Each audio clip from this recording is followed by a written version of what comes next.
Good morning. Today is lesson 27. It's Monday. I hope everybody had a great Easter. Today we're going to work on combining a couple of things and then doing something that's a little more targeted work for the dogs. So we're going to work on some rear end awareness. We're going to work on some front end awareness and then some additional front end work with some sidestepping. So it's going to be hopefully pretty simple and easy to do. It's a little bit of a variation of the human cavalettis with some rear end awareness and such as well. So you need whatever your stationary prop was that you've been working on getting your dog to understand putting their rear feet on. You'll need that. You can turn it long, you can make it narrow. Depending on what your dog's ability is, you can set them up for options. And if you get into this and it looks like maybe we went a little too far and it's a little too complicated or we need to help the dogs, then you certainly can make some changes as you get into this. So what we're going to do today is just some sidestepping with the front feet.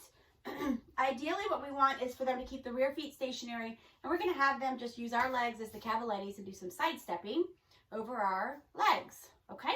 So, Hootie's going to help us with this today. Right, big man? All right, up. So Hootie's going to get up. Can you get up? Rear feet up. However they understand putting their rear feet on, make sure they understand that. I want you to be careful when you work this with them that you reward up here nice and high. We don't want to keep everything down here and keep all that weight and the pressure in the shoulders. We want to make sure we keep them up here so that they're moving nice through the whole body. Okay? So all you're going to do is you might start with your feet maybe about shoulder width apart. And I just take a cookie and kind of lure them over. Yes, stepping over my leg. And then lure them back to the center. Yes. And then lure them out here. Yeah, good boy. Oh, monkey head, he fell off. All right, can you get up? Up. Come on, Hoots, up. Yeah, all the way. Yes, good boy. So, you know, they make a little mistake. No big deal. They don't necessarily know what we're doing. He does have an idea about this.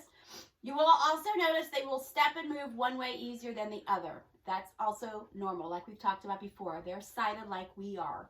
So he's going to step out here. Yes. And even if you start with them just stepping with one leg over and then stepping back, that's totally fine. The objective is they keep the rear feet still and they keep that front moving. Yes. Good boy. And they're very aware of their body. So we've got rear end awareness, front end awareness, plus some additional work in the adductors and the abductors in the shoulders. Those are the parts that are responsible for cutting and turning movements. So anything that your dog does that requires them to turn or to cut or to go around, the adductors and abductors help support that. So this is an important skill for their physical well-being as well. By having the rear feet stay still, we can be very isolated and making the front feet do all the work. You can see that his rear feet still have to balance and he has to keep himself up there. Yes.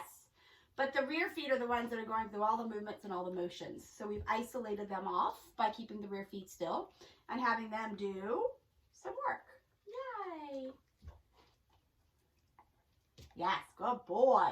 So you notice that I am keeping that head up. I tend to suggest people keep the nose somewhat parallel to the ground.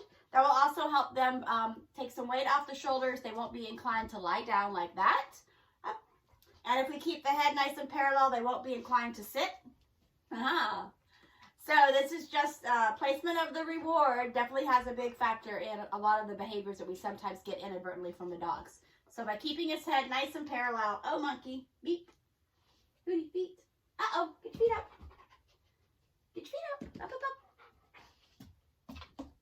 Yeah, good boy.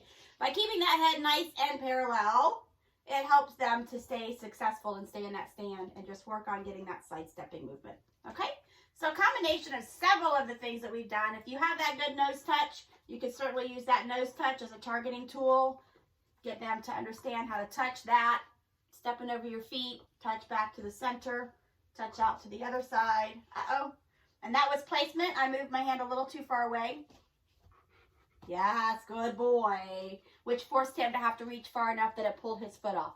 So that is your skill for today. Hope you guys have a great day, and we will see you tomorrow.